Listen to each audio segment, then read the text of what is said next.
Time now for your forewarned weather with Chief Meteorologist Alana Brophy.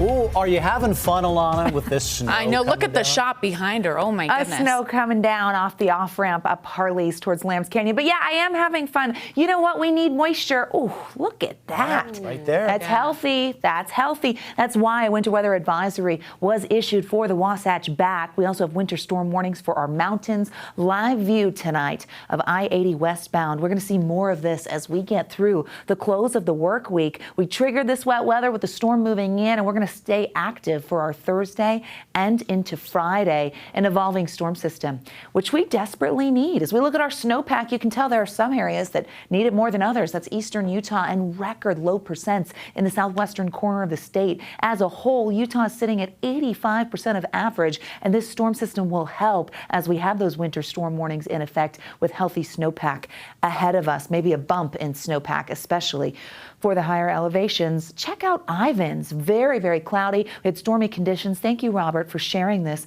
from Ivins. The Red Rock, even on a gloomy day, does look pretty, but wet weather in Washington County, we saw it this evening. It's going to continue for the overnight. That low is on the move, and in the last few hours, we've watched as that moisture filled in, that southwesterly flow, keeping temperatures fairly mild and ushering in cloud cover and that valley rain. We hold on to precipitation as we get through the overnight, through the morning commute. It will be valley rain and mountain snow, and it holds on through our Thursday. We're looking at solid periods of precipitation. Time-lapse video coming out of southern Utah, our Black Desert. Camera catching the clouds streaming through. That will be another day of that as we head into tomorrow. High temperatures made it to 52 in Salt Lake, upper 40s in Logan and Provo, 57 in Moab, 59 in St. George. This is actually average where we should be this time of year. We're going to drop below average as we head into tomorrow with all of this wet weather. Soggy conditions for your overnight with valley rain along the Wasatch Front. Numbers will stay in the low 40s. We will see that cloud cover and wet weather persisting. The rain around overnight, and as you head out the door tomorrow morning, we will see rain in our valleys, and then we've got to talk snow levels because some mixed precipitation is possible. Let's walk through this together. So the warm front, which you saw on satellite, actually pushed our snow level to about 6,000 feet this evening. Into tomorrow, we actually hold on to higher snow levels. By tomorrow evening, a cold front's going to move through, and we're going to drive down the snow level to the benches, possibly by the evening. The evening commute could bring some messy conditions if the front moves through early enough and we get cold enough air. We get mixed precip for the evening. As we head into the overnight, the snow level will fall to the valley floor. That will support the precipitation type on Friday for snow, even in our valleys. So some scattered snow showers are possible, and the Friday morning commute, forewarning you now, could be a little more wintry than what you're expecting as we head into tomorrow. So the snow level playing with this. The futurecast shows us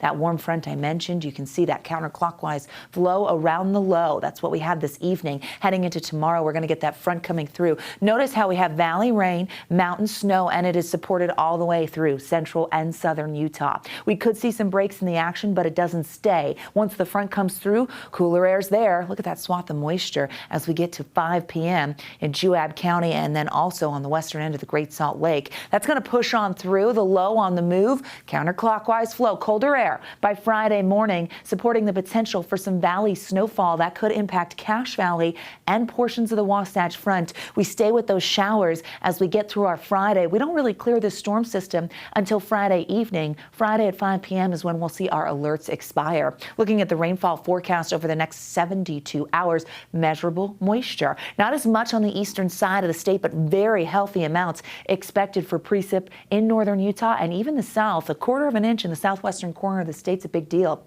Snow accumulation favors the high country. That's where you see the pink. And as we look at our totals, 1 to 2 feet generally speaking, cottonwoods, the upper cottonwoods could be up to 3 feet with this storm. We're expecting 10 to 20 inches in the central mountains. The southern mountains could see 8 to 16. But what about when that snow level drops? Okay, I'm forewarning you early that we could see rain in our valleys, but possibly up to 2 inches if that colder air fills in. Benches could go 2 to 5. Our mountain valleys like the Park City area, 5 to 10. It's why they're underneath that winter weather advisory. The I-15 corridor could see 2 to 4 inches of snow depending on the timing of colder air. So telling you now, not totally ruling it out, although this is primarily a valley rain event. 40s for tomorrow with a very thirsty Thursday ahead of us, and Mother Nature delivers with rain and snow throughout the state. Below average temps, 56 in Moab, 54 in St. George.